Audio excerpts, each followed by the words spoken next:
Thank you, Honourable Deputy Speaker. Thank you, Honourable President, for a very comprehensive reply, an impressive reply, making it very clear all the steps that are being taken by government. And if there's one thing that the Government of National Unity, I think, have in common is the commitment to economic growth.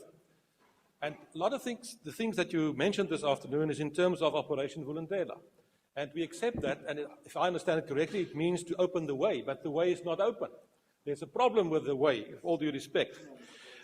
I want to say that if you look at the World Bank's report, it clearly indicates that the average growth at the moment for developing countries is around 4%.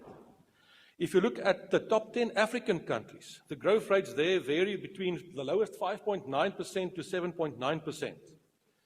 Even in terms of all the things that you have now mentioned this afternoon, your own Minister of Finance in the budget last week indicated that our current growth rate is 1.4, hopefully next year 1.6, despite all the programs, hopefully in the year thereafter 1.8%. Our unemployment is 32%. Something is wrong. There's a huge problem. And the problem, Honourable President, is that all the issues that you mentioned, and all the wonderful programs and the investments, as far as I'm concerned, are based on the current economic policy of government, the underlying economic policy.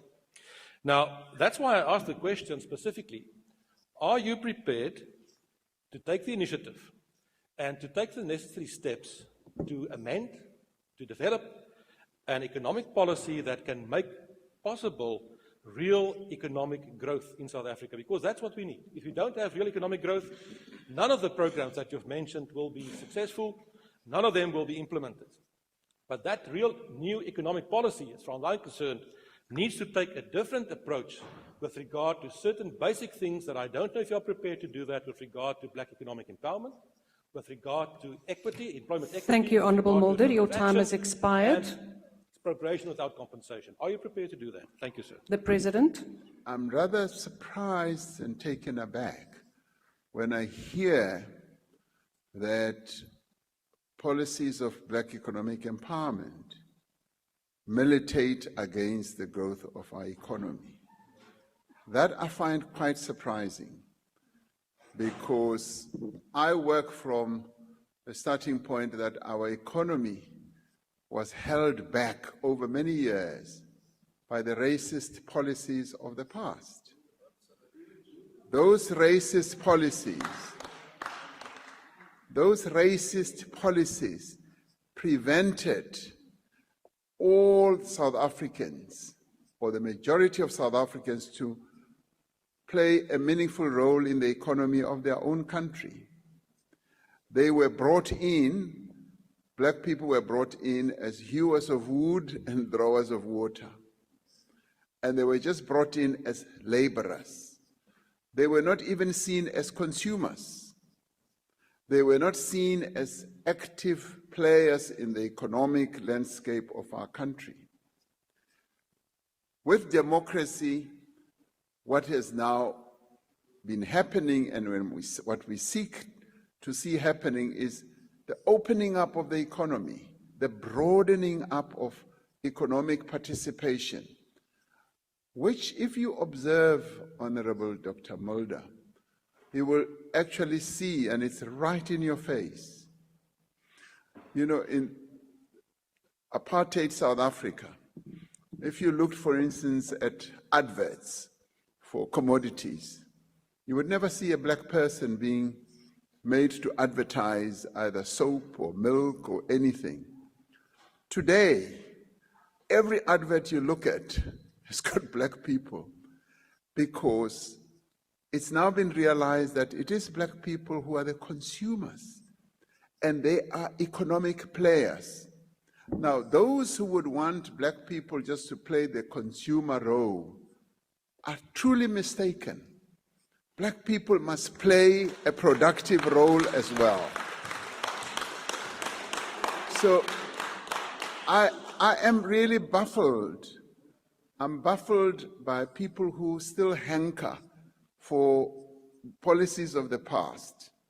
And to have you, sir, saying black economic empowerment is holding our economy back goes completely against even what the World Bank says. Now,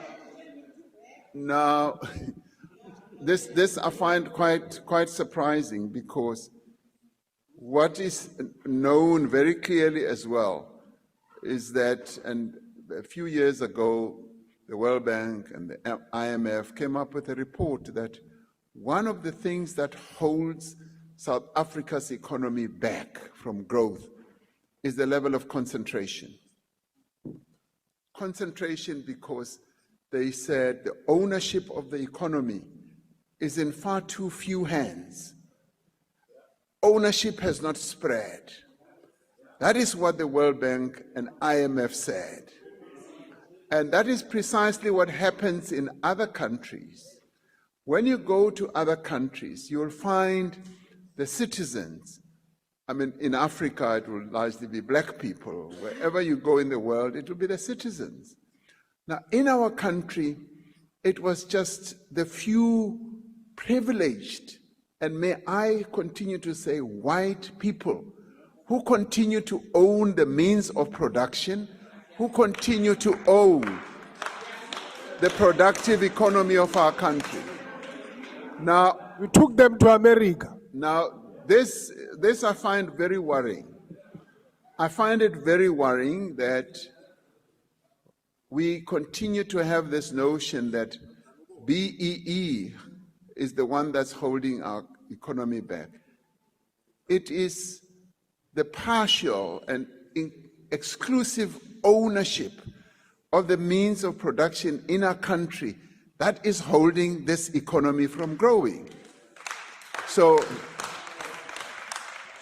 what we seek to do, as set out in the Equality Clause in our Constitution, to redress the imbalances of the past. If we accept that the ownership of our economy is imbalanced, the clause on equality in our Constitution seeks to undo that, to redress that.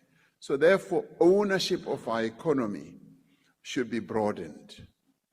And I can tell you, Dr. Mulder, there's nothing that gives our people joy, particularly black people, as they go around and they find that this production facility is owned by a black person. It warms one's heart. It makes us feel so good, because we've come from a horrible past when that was not allowed by law, where people were arrested. If you wanted to set up an economic facility in town, you were put to jail. But today, we are saying all that must be put behind us. We must allow more and more people to play an important role in the economy of our country. And this is what baffles me by those who are opposed to black economic empowerment. I say, what do you want to see happening? Do you want to see black people continuing to play the role of laborers, drawers of water, hewers of wood, and consumers only? Why can't black people be made to own productive aspects of our economy? Why can't they be rich as well? That is what needs to happen. Because it is when they get to that level.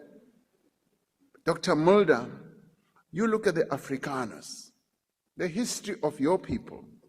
If you look at the history of your people, they were held back by the English. And with later days, they were enabled. They became more and more economically empowered. And they became economically empowered due to the policies of apartheid, the laws that were put in place, the sweet deals that they were given, and they started getting more and more into being serious economic players. Why can't the same be done for black people? Why? And this baffles me. Really, I don't understand it, because to me that is the normal thing to do. You need, as a nation, to say, this group has been disempowered. It's been disempowered, we need to empower it. Like the approach we have now, the rural areas of our country have been disadvantaged. and we're seeking to direct more and more assistance and empowerment to the rural areas, so that the rural areas